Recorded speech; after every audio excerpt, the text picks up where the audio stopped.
Technology and Science program here at Iowa State. And this lecture tonight is one of a series of lectures in this, our celebration of the 20th anniversary of the History of Technology and Science program.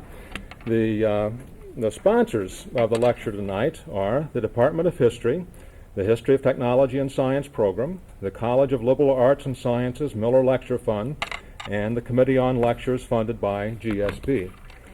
Our lecturer tonight, Edward Larson, is the Richard Russell Professor of History and Law at the University of Georgia. He has a law degree from Harvard and a doctorate in the history of science from the University of Wisconsin, which for his particular subject was a better place to go than Harvard, actually.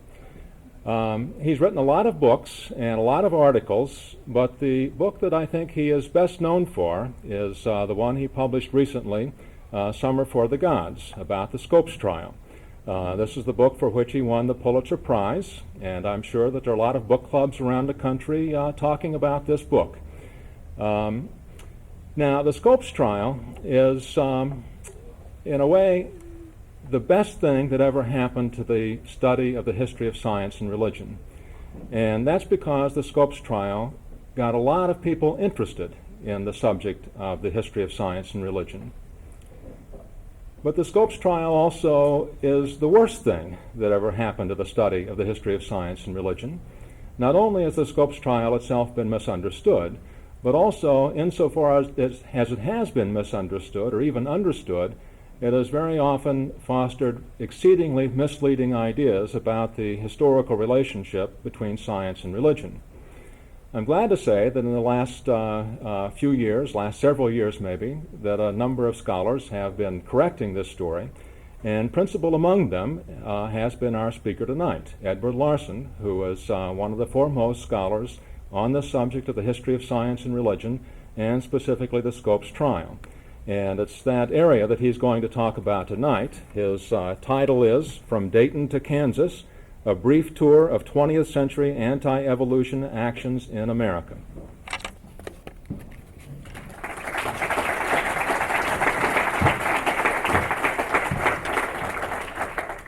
Thank you, David. And I probably should comment that probably the Scopes trial was one of the best things that ever happened to my academic career as well. I was just thankful that historians had left it alone for so long. It is indeed an honor to be here tonight. Your History of Technology and Science program is much admired throughout America. It has produced fine scholars. It has been the home of fine research and teaching. And I'm just humbled to have been invited to speak in a series that helps commemorate this very special anniversary. It's also an honor to be introduced by David, who has been involved at a very practical level on this subject for years, has thought about it, written about it, and and I appreciate your invitation and your introduction. So thank you very much. Well, the Scopes trial, heard a little bit about it. It may be the most famous trial to occur ever on American soil. Not the most famous court case, judicial decision, but the most famous actual trial. It arose in 1925, 75 years ago this summer. Soon after Tennessee enacted a statute forbidding public school teachers from instructing students in the theory of human evolution. The new law immediately attracted national attention, with some conservative religious leaders praising it, but most mainstream cultural figures scorning it and denouncing it. That attention soon focused in on the small Tennessee town of Dayton, where a local science teacher named John T. Scopes, and this is his picture with his father, accepted the invitation of the American Civil Liberties Union to challenge the new law in court. The media promptly proclaimed it, before it even began, the trial of the century. As this young teacher, backed by the nation's scientific, educational, and cultural elite, stood against the forces of fundamentalist religious lawmaking. The trial gained attention in part because it captured so many of the contradictions that characterize American culture. In the 18th century, the United States became the first modern nation to officially separate church and state, and yet this trial involved a new state statute that linked church and state by seeking to conform public education to religious belief. During the 19th century, American cultural leaders generally embraced a civil religion that endorsed Protestant Christian norms and values for society and for education. And yet, in this case, those leaders turned against Tennessee for placing biblical concepts of creation above the established scientific theory of evolution. By the 20th century, the United States had risen to the forefront in scientific research, especially in the biological sciences. And yet, the enactment of this statute suggested that a significant political support existed for accepting religion over science on a matter central to modern biology. For many Americans at the time and ever after, the Scopes trial represented the inevitable conflict between modern scientific thought and traditional religious belief. Americans hung on every word as renowned lawyers argued the case for and against the Tennessee anti-evolution law. In time, it became part of American folklore. As with any legend, the story evolved with each retelling, and that's what David Wilson was mentioning. Its most enduring version appeared in the 1955 Broadway play and 1960 Hollywood movie, which is still going strong in the Little Theater and School Theater circuit, Inherit the Wind. Now, I thought I'd begin, and I know there's some people, and this would be a good time if you want to just come in and take these seats, because I'm going to begin to give you an image of that legend that is how people perceive the Scopes trial. I'm just going to show a little clip, the beginning of Inherit the Wind. Most of you have probably seen it, and the hope is it'll jog your memory. And also, it sets the stage, even just this little beginning, for everything that follows in the movie Inherit the Wind. And then I'll talk some about what actually occurred.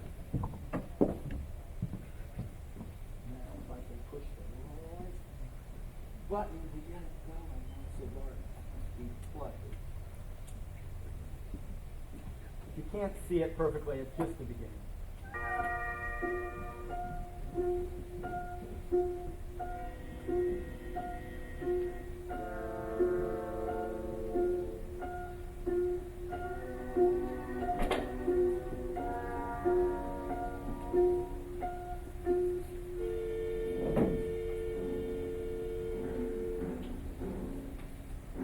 That old-time religion. Give me that old-time religion. Give me that old-time religion.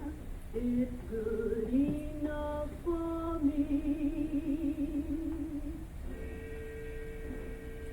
Give me that old-time religion. Give me that old-time religion. Give me that old-time religion. It's good enough for me. It was good for little David. It was good for little David. It was good for little David, and it's good enough for me. Oh, give me that old-time religion. Give me that old-time religion. Give me that old-time religion. It's good enough for me. It was good for old Jonah. It was good for old Jonah. It was good for old Jonah. And it's good enough for me. It was good for the Hebrew children. It was good for the Hebrew children. It was good for the Hebrew children. And it's good enough for me. Give me that old-time religion. Give me that old-time religion. Give me that old-time religion. It's good enough for me.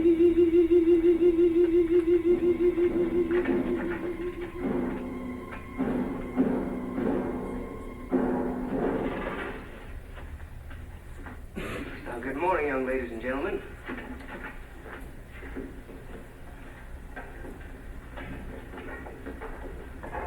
Good morning, visitors.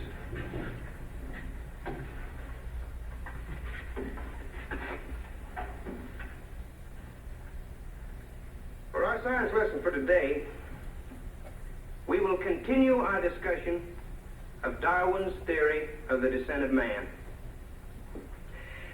Now, as I told you yesterday, Darwin's theory tells us that man evolved from a lower order of animals. From the first wiggly protozoa here in the sea, to the ape, and finally, to man.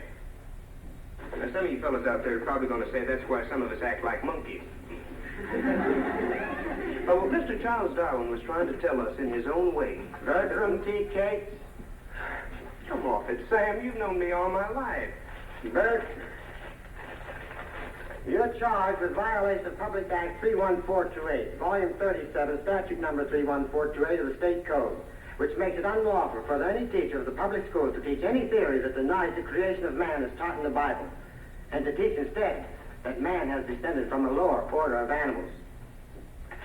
Bertram Cates, I hereby place you under arrest.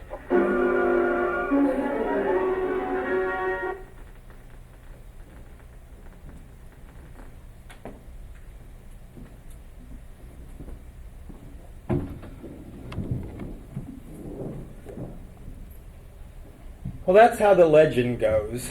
Those of you who could see it on that small screen. An official delegation arrests a young science teacher in his public school classroom and jails him for telling his students about the Darwinian theory of human evolution.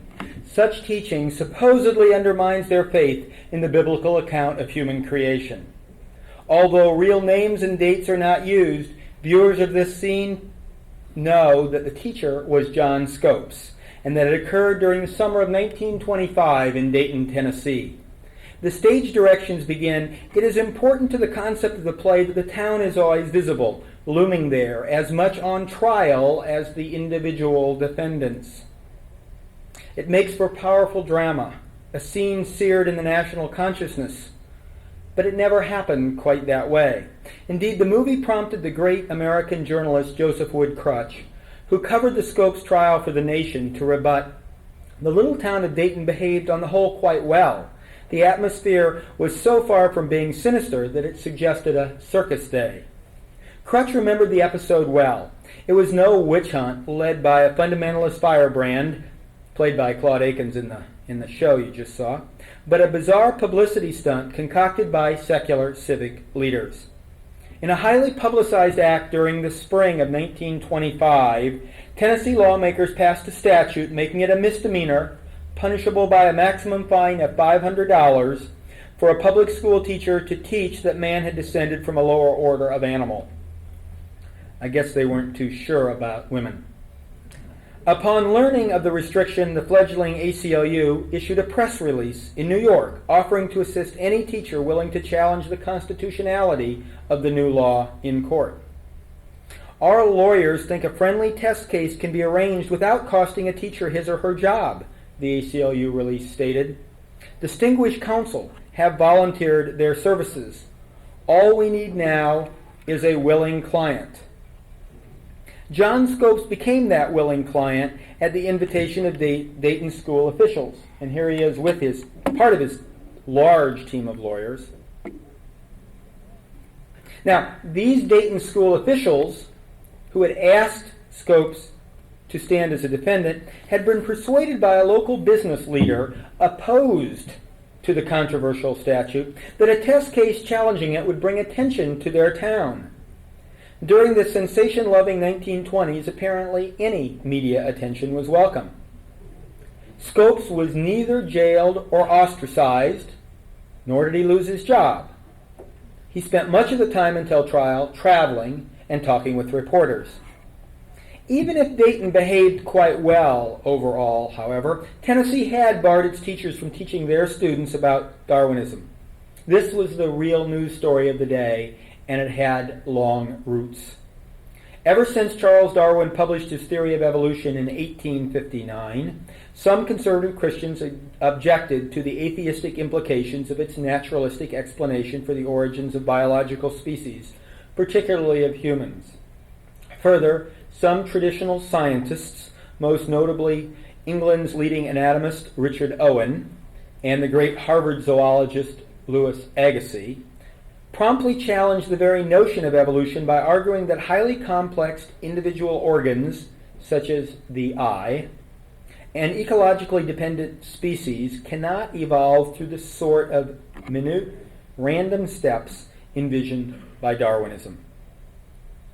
Although the scientific community largely converted to the new theory due to its ability to explain other natural phenomena that appear utterly senseless under a theory of design or creation, such as the fossil record and the geographical distribution of similar species, religious opposition remained, and these religious opponents often invoked the earlier scientific arguments against evolution. Indeed, these religious objections actually intensified in the United States during the early 20th century with the spread of fundamentalism as a reaction by some traditional American Protestants to increased religious liberalism within their mainline denominations. Fighting for the fundamentals of biblical orthodoxy, many fundamentalist leaders denounced evolutionary thinking as the heart of the modernist liberal heresy in the Protestant churches. The leading American politician and orator William Jennings Bryan, here shown in his full Secretary of State regalia, added his voice to this chorus following the First World War as he came to see Darwinian struggle for survival of the fittest thinking, known as social Darwinism when applied to human society, behind excessive militarism, imperialism, and laissez-faire capitalism, the three greatest sins in Bryan's political theology. Of course, Bryan also maintained religious objections to Darwinism, and he invoked Owen and Agassiz's old scientific arguments against the theory as well. But his fervor on this issue arose from his social concerns. At the time, Bryan still commanded the respect of Americans, working men and women, from his 3 campaigns for president and subsequent support of labor reforms and world peace. To this he now added a growing conservative religious following on the issue of evolutionary teaching. With his progressive political instincts of seeking legislative solutions to social problems, Bryan called for the enactment of state restrictions against teaching the Darwinian theory of human evolution in public schools. It had all the trappings of a political campaign as Bryan spoke, wrote, and lobbied for such laws across America during the early 1920s, culminating in passage of the Tennessee Law in 1925. In adding a criminal penalty, however, Tennessee legislators went beyond Bryan. He specifically urged them to simply outlaw teaching evolution and let public opinion do the rest. Imposing a punishment against school teachers would only serve to create martyrs, Bryan warned. Yet he volunteered his services for the prosecution to defend his law before the nation when Dayton indicted one of its own in an obviously staged publicity stunt. Now, Bryan's presence at trial defending religion and attacking the social implication of Darwinism drew the attention of Clarence Darrow. And here should be a picture of Clarence Darrow at the Dayton trial. By the 1920s, Darrow unquestionably stood out as the most famous, some would say infamous, trial lawyer in America. Born into an educated working-class family in rural Ohio, Darrow first gained public notice as a labor lawyer during the 1890s. For the next 15 years, Clarence Darrow was the nation's outstanding defender of labor at a time when labor was more militant and idealistic, and employers more hardened and desperate than ever before or since. The cases he was called upon to defend were almost invariably highly publicized criminal prosecutions in bitterly hostile communities. The final such case, a dramatic 1911 murder trial involving two union leaders accused of blowing up the Los Angeles Times building, tarnished Darrow's reputation with labor when the lionized defendants confessed their guilt to avoid the death penalty. Thereafter, Darrow gradually shifted his practice to criminal law, defending an odd mix of political radicals and wealthy murderers. These activities kept Darrow's name in newspaper headlines, such as during the 1924 Leopold Loeb case, one of the most sensational trials in American history. In it, Darrow used arguments of psychological determinism informed by notions of evolutionary naturalism to save two wealthy and intelligent Chicago teenagers from execution for their cold-blooded murder of an unpopular schoolmate, a crime that the defendants apparently committed for no other reason than to see if they could get away with it, and that attracted the nation's attention about like the Columbine murders did a year ago here. Although Darrow's defense outraged many Americans who believed in individual responsibility, it reflected his long-standing and oft-proclaimed belief in materialistic determinism. Darrow was not content with simply questioning popular notions of criminal responsibility, but delighted in challenging traditional concepts of morality and religion. He regarded Christianity in, as he called it, a slave religion, in that it enslaved its followers by encouraging acquiescence in injustice, a willingness to make do with the mediocre, and complacency in the place of the intolerable. In the courtroom, on the lecture circuit, in popular debates, through dozens of books and articles, Darrow spent a lifetime ridiculing traditional religious beliefs. Darrow welcomed the hullabaloo surrounding the anti-evolution crusade. It rekindled interest in his legalistic attacks on the Bible. When the Scopes trial arose in 1925, Darrow volunteered his services for the defense, the only time in his entire life he ever volunteered free legal aid. At the time, he was commanding typical payments for a single case of $250,000 a case in mid-1920s. It's a lot of money now, and it was a lot of money then. As he put it in his autobiography, my object in wanting to take this case was to focus the attention of the country on the program of Mr. Bryan and other fundamentalists in America. For Darrow, as for Bryan, this was to be a politicized trial addressing the court of public opinion rather than any court of law. And that's what made it the trial of the century before it even began, because it was going to bring two of the most famous speakers together in a courtroom to discuss these issues, polarized speakers. The prospect of these two renowned orators actually litigating the profound issues of science versus religion and academic freedom versus popular control over public education turned the trial into a media sensation then and the stuff of legend ever after. News of the trial dominated the headlines during the weeks leading up to it and pushed nearly everything else off America's front pages throughout the 8-day event. Pioneering live radio broadcasts carried the oratory to the listening public. It was the first broadcast trial, and you could have listened to it in any farmhouse in Iowa, every word, if you had a radio. Newsreel cameras recorded the encounter.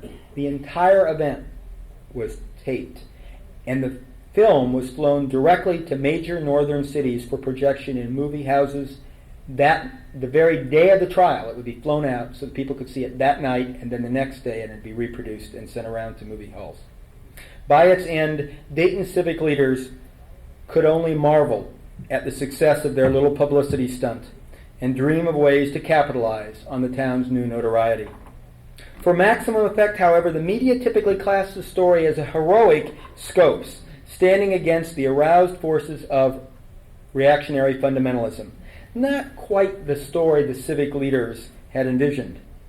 Many journalists did distinguish between the state, which had passed the law, and the town which simply was staging a test case about the law. But readers could hardly be expected to pick up on such nuances. The Northern press ridiculed the entire event and the anti-evolutionism in general as a gross violation of individual rights, academic freedom, and the separation of church and state. Those sympathetic to Bryan's position could only hope that their spokesperson could make a case for such restrictions. The courtroom arguments and the speeches by both sides addressed the nation rather than the jurors, who missed most of the oratory anyway because it had so little to do with the facts of the case that they were almost always excused from the courtroom. The defense divided its arguments among its three principal attorneys. ACLU counsel Arthur Garfield Hayes focused on the standard ACLU arguments that Tennessee's anti-evolution law violated the individual rights of teachers. The suave New York lawyer Dudley Field Malone, I think I can actually, if I go forward, I can show some of those other attorneys. Dudley Field Malone, who's the one on this side, a liberal Catholic, argued that the scientific theory of evolution did not necessarily conflict with an open-minded reading of Genesis.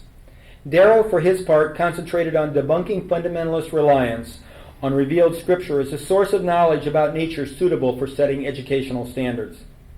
Their common goal, as Hayes stated at the time, was to make, and I quote, make it possible that laws of this kind will hereinafter meet the opposition of an aroused public opinion. That is, they were speaking to the nation. The prosecutions countered with Bryan and a half dozen local attorneys led by the state's able prosecutor and future U.S. Senator Tom Stewart. In court, they focused on proving that Scopes broke the law and objected to any attempt to litigate the merits of the statute. It was enough that a democratically elected legislature adopted it, they maintained. Mr. Scopes might take his stand on the street corner and expound until he becomes hoarse, Stewart argued in court, but he cannot go into the public schools and teach his theory. Legislators who are responsible to their constituents, to the citizens of Tennessee, should control public education. Bryan, who had not practiced law for 3 decades, stayed uncharacteristically quiet in court and saved his oratory for lecturing the assembled press and the public outside the courtroom about the vices of teaching evolution and the virtues of majority rule. He also prepared a thunderous 3-hour-long address on these points that he planned to deliver as the prosecution's closing argument. That was to be his one presentation in court. As the actual trial played out, however, Darrow managed to frustrate Bryan's plan by waiving his own close because, under Tennessee judicial practice, the defense controlled if there were to be closing arguments at all, and if the defense didn't give one, then prosecution couldn't, which left Bryan speechless. The give and take, so closely followed at the time, was soon eclipsed by Darrow's brilliant closing maneuver. After the state had won every courtroom battle by largely foreclosing arguments over the statute's constitutionality and totally excluding any expert testimony about evolution and religion, it lost the war when Darrow called Bryan as an expert on the Bible. Here is Bryan in the courtroom. The defense attorneys originally had hoped to debunk fundamentalism to the testimony of renowned scientists and liberal theologians, which they had brought to Dayton as expert witnesses and hoped to put on the stand. Their testimony was all excluded by the judges as relevant to whether Scopes had actually violated the statute. Now Darrow sought the exact same result, that is, debunking fundamentalism, by grilling Bryan. Up to this point, Stewart, the prosecuting attorney, had masterfully limited the proceedings and, with the help of a friendly judge, confined his wily opponents. But Stewart could not control his own volunteer co-counsel, especially because the judge seemed eager to hear Bryan defend the faith. All the lawyers leaped to their feet at once, Scopes recalled. At least one of the local prosecutors formally objected. Stewart seethed with anger, but Bryan vainly welcomed the opportunity to face his adversaries. They did not come here to try the case, Brian explained early in his testimony. They came here to try revealed religion, and I am here to defend it. They can ask me any questions they please. Darrow did just that. Here are the two of them together at the court. Darrow posed the well-worn questions of the village skeptic. Did Jonah live inside the whale for 3 days? Now, how could Joshua lengthen the day by making the sun rather than the earth stand still? And where did Cain get his wife? In a narrow sense, as Stewart persistently complained, and he objected over 20 times during the testimony, Darrow's questions had nothing to do with the case because they never once inquired about human evolution. In the broad sense, as Hayes repeatedly countered in defense of Darrow, they had everything to do with it because they challenged biblical literalism. Best of all for Darrow, no good answers existed to them. And every defense lawyer knows you never ask a question against in a hostile witness testimony where the answer could possibly be anything but helpful to you. And for this he knew that there were no good answers. They compelled Brian, and I'm quoting right from Darrow's autobiography, they compelled Brian to choose between his crude beliefs and the common intelligence of modern times, or to admit ignorance. That was Darrow's plan. Brian tried all three approaches at different times during that afternoon, without appreciable success. Darrow questioned Brian as a hostile witness, peppering him with queries and giving him little chance to explain. It became like a firing line at times. An example. You claim that everything in the Bible should be literally interpreted.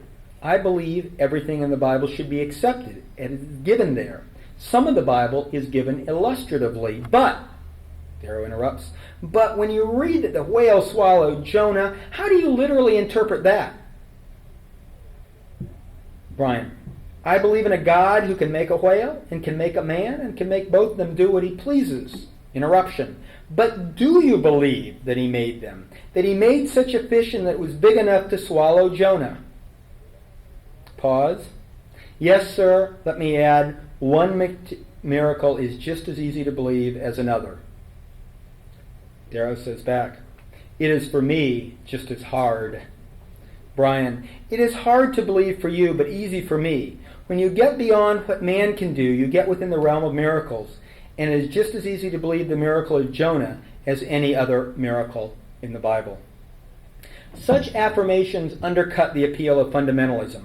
On the stump, Brian effectively championed the cause of biblical faith by addressing the great questions of life. The special creation of humans in God's image gave purpose to every person, and the bodily resurrection of Christ gave hope for eternal life. But Darrow did not inquire about these grand miracles. For many Americans, laudable simple faith became laughable crude belief when applied to Jonah's whale, Noah's ark, and Adam's rib. Yet Brian acknowledged accepting each of these miracles on faith and professed that all miracles were equally easy to believe. The media loved it. Forget Scopes and his inevitable conviction by a jury that had heard but 2 hours of testimony during the week-long trial. The story became Brian's humiliation. Fundamentalism lost what claim it had to cultural respectability in Dayton and retreated into a subculture where it steadily gained adherents, attracted more by its moral values and community spirit than by its scientific claims and intellectual rigor. In that subculture, Brian was hailed as a faithful standard bearer, victimized by the devilish Darrow and the secularized media. Inherit the Wind perpetuated the media take on the encounter, of course, and even further stereotyped it. In doing so, it transforms Brian into a mindless reactionary creature of the mob. He assails evolution solely on narrow biblical grounds, never suggesting the broad social concerns that largely motivated him, and denounces all science as godless rather than just Darwinism. Even though Bryan actually opposed including a criminal provision in the anti-evolution law, Inherit the Wind ends with his character ranting against the small size of the fine imposed by the judge, and then fatally collapses in the courtroom when the now hostile crowd ignores his closing speech. The playwrights thus reduce the trial into a 3-act morality play in which tolerance happily triumphs over bigotry. To ensure that viewers appreciate this point, the writers have Scopes ask Darrow after the jury convicts him, "Did I win or did I lose?" Darrow answers in the play and movie, "You won. Millions of people will say you won. They'll read in their papers tonight that you smashed a bad law, that you made it a joke." It's fine theater, but it hobbles efforts to understand the trial's complex historical legacy. Although partisans on both sides claimed the advantage, at the time, most neutral observers viewed the trial as a draw. And not one of the editorials in all of the country's newspaper, and every newspaper editorialized on this subject, not one of them said that the trial was a decisive event. America's adversarial legal system tends to drive parties apart rather than to reconcile them.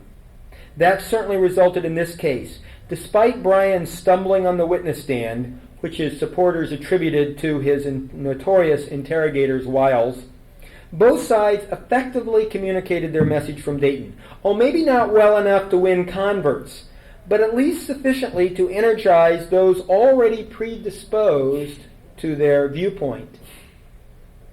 If, as Inherit the Wind declares, millions of people thereafter dismissed anti-evolutionism as a joke, why, millions more saw it as a cause. When Bryan died a week later in Dayton, they acquired a martyr to this cause. Huge crowds turned out to watch as a special train carried Bryan's body to Washington for a state funeral in Arlington National Cemetery. 3 months after the trial, the famed journalist H.L. Mencken, shown here at the Scopes trial, could only sneer about the man he so despised. His place in Tennessee sainthood is secure. If the village barber saved any of his hair, why, then it's curing gallstones down there today. Yet followers also lionized Darrow following the trial and granted him a higher place in the Valhalla of secular humanism due to his deeds at Dayton. Consequently, the pace of anti-evolutionism activism actually quickened following the trial, but it encountered heightened popular resistance. 2 other states, Mississippi and Arkansas, soon enacted anti-evolution statutes modeled after the Tennessee law. An anticipated victory in Minnesota in that legislature turned into demoralizing defeat, however. When one Rhode Island legislator introduced such a proposal in 1927, that is an anti-evolution proposal like model on the Tennessee law, his bemused colleagues referred it to the Committee on Fish and Game, where it died without a vote or a hearing. After Scopes' conviction was reversed by the Tennessee Supreme Court on a technicality in sentencing, courts did not have a second chance to review these anti-evolution statutes for 40 years. When the United States Supreme Court finally struck them down in Epperson versus Arkansas as an unconstitutional intrusion of religion into the public school classroom. That, of course, did not settle the underlying issue, however. Indeed, the divided and divisive response to it continues, with some school officials imposing restrictions on teaching evolution, while others ridicule them. This remained the context when the controversy regained the headlines last year with the Kansas School Board vote to delete evolution from its science standards. Again, in Kansas, as it was in Dayton, the actual event was more complex than it appeared at trial. If I can go back one, yeah.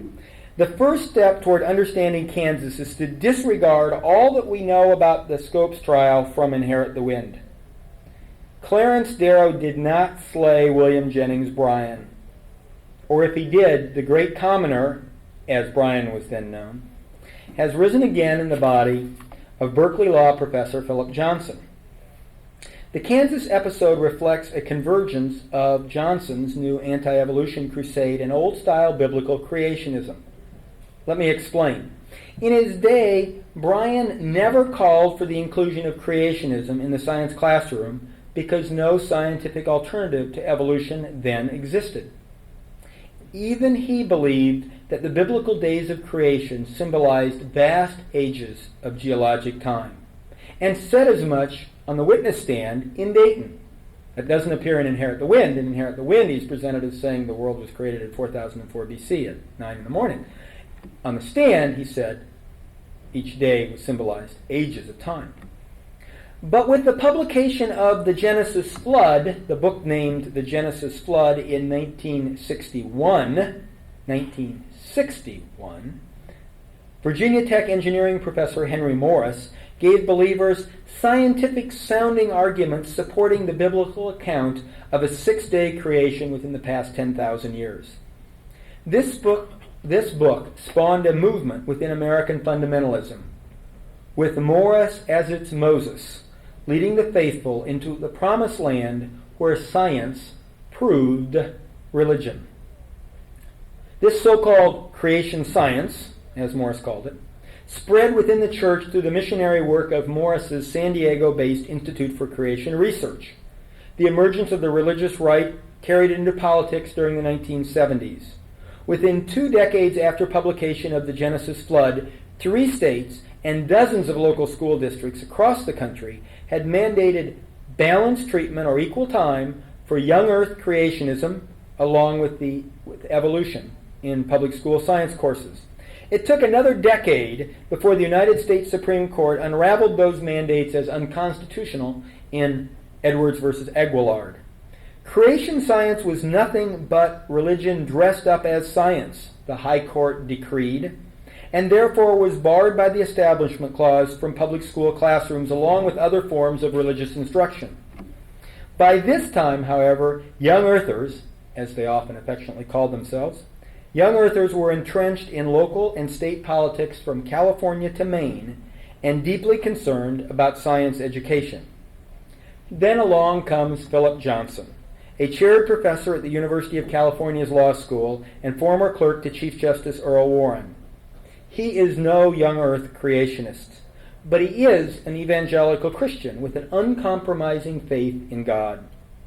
Reading Richard Dawkins' The Blind Watchmaker in 1987 enraged him. Dawkins uses Darwinian evolution to deny God and dismiss the supernatural, but Johnson saw the argument as circular. I could see that Dawkins achieved his word magic with the very tools that are familiar to us lawyers, Johnson explained. If you take as a starting point that there's no creator, well then something more or less like Darwinism has to be true. Johnson launched his own crusade, not for biblical creationism, but against philosophical naturalism in science. In a series of popular books beginning with Darwin on Trial in 1991, Johnson argues that science should not automatically exclude supernatural explanations for natural phenomena.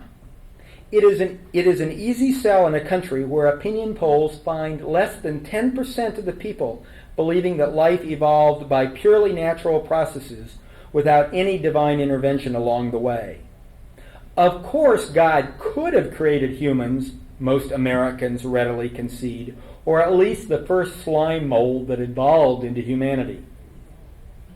Johnson's books have sold over 250,000 copies, and it is no wonder that his kind of arguments showed up among conservative Christians who voiced their opinions during the Science Standards hearing in Kansas. Another authority often cited was Lehigh University biochemistry professor Michael Behe, a devout Catholic who recently wrote his own best-selling book challenging Darwinistic explanations for complex life forms. If Johnson is the modern movement's Bryan, why then Behe is its Agassi, reviving the arguments for design based on evidence of nature's irreducible complexity. Behe and Johnson do not argue for the young earth of creation science, but they do propound that intelligent design, rather than random chance, is apparent in nature. This, they argue, divorced from biblical creationism, should be a fit subject for public school education. With this argument, they have expanded the tent of people willing to challenge the alleged Darwinist hegemony in the science classroom beyond those persuaded by Morris's arguments for a young Earth, and thus emboldened the popular uprising in Kansas. Still, it needed a precipitant, which came from a source that never intended such a result. Goals 2000, the federal mandate for state education standards, which fit neatly into a general trend evident in Kansas and elsewhere, for states to displace localities in school budget and curriculum matters. The centralizing effect provoked a grassroots conservative reaction in many states. And in Kansas, that grassroots effort to defend local control over public education began impacting decisions of the elected state school board, and Kansas is almost unique in having an elected state school board, especially after 1996, when 4 movement conservatives won seats on the 10-member board, creating a 5-5 ideological split. Not all of these conservatives came from the religious right. Some were decidedly secular and ran conservatives, as it were, but all endorsed local control. Now, this was not a partisan division in solidly GOP Kansas, but inter-party warfare pitting Bob Dole-type Main Street Republicans against the party's right-wing activists. No one has been more critical of the board than the state's stalwart GOP Governor Bill Graves, who has advocated abolishing the elected board ever since the right-wing resurgence. Like other states, when it came to drafting its goal for science education, Kansas began with model standards drafted by the National Academy of Sciences. These standards cover physical, life, and earth sciences, and it is the later two areas that the concept of evolution